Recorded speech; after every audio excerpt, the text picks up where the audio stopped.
അസ്സലാമു അലൈക്കും. അൽഹംദുലില്ലാഹി റബ്ബിൽ ആലമീൻ. നമ്മളൊക്കെ ചിലപ്പോൾ ഭയങ്കര ദേഷ്യം വരുന്നവരായിരിക്കും. നമ്മുടെ ദേഷ്യം ചിലപ്പോൾ നമുക്ക് തന്നെ നിയന്ത്രിക്കാൻ കഴിയാതെ വരും. അതുപോലെ തന്നെ ചില ഭർത്താക്കന്മാർ ഉണ്ടാവും, എന്ത് പറഞ്ഞാലും ചോദിച്ചാലും ദേഷ്യം വരുന്നവർ. അതുപോലെ നമ്മുടെ മക്കൾ, അവരോട് എന്ത് ചോദിച്ചാലും ദേഷ്യമായിരിക്കും. ഇതൊക്കെ കാരണം വിഷമിക്കുന്ന ഒരുപാട് ഭാര്യമാരും ഉമ്മമാരും ഉണ്ടാവും. അതുപോലെ തന്നെ ദേഷ്യം കാരണം മക്കളെയും ഭർത്താവിനെയും പ്രാകുകയും ചീത്ത പറയുകയും ചെയ്യുന്നവരും ഉണ്ടാവും.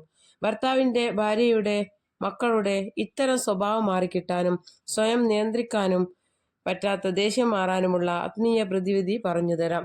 മഹാനായ ഇമാം ബൂനി റളിയല്ലാഹു അൻഹു പറയുന്നു, മുൻകോപം ഉള്ളവരുടെ അടുക്കൽ വെച്ച്, അത്തരം സ്വഭാവമുള്ളവരുടെ സമീപം വെച്ച്, അള്ളാഹുവിൻ്റെ മഹത്തായ ഇസ്മുകളിൽപ്പെട്ട യാ ഹലീമു യാ അള്ളാഹ്, യാ ഹലീമു യാ അള്ളാഹ് എന്ന ഇസ്മ് മുൻകോപമുള്ള ആളുടെയും ഏകാധിപതികളുടെയും മുമ്പിൽ വെച്ച് അവർ ദേഷ്യപ്പെടുമ്പോൾ ചൊല്ലുക.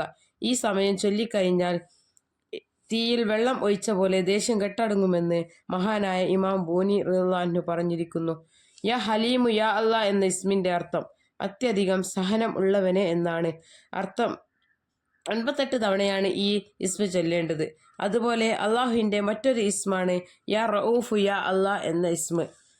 കൃപ ചെയ്യുന്നവൻ, പരമദയാലു എന്നൊക്കെയാണ് ഈ ഇസ്മിൻ്റെ അർത്ഥം.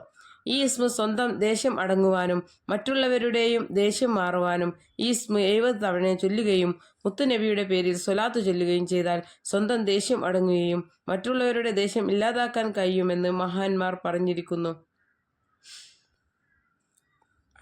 ഈ ഇസ്മ 286 തവണയാണ് ചൊല്ലേണ്ടത്. ഈ ഇസ്മ ചൊല്ലിക്കഴിഞ്ഞാൽ ദേഷ്യമുള്ളവർ അയാൾക്ക് മുമ്പിൽ തലകുനിക്കും, വിനയാന്വിതനായി നിൽക്കും.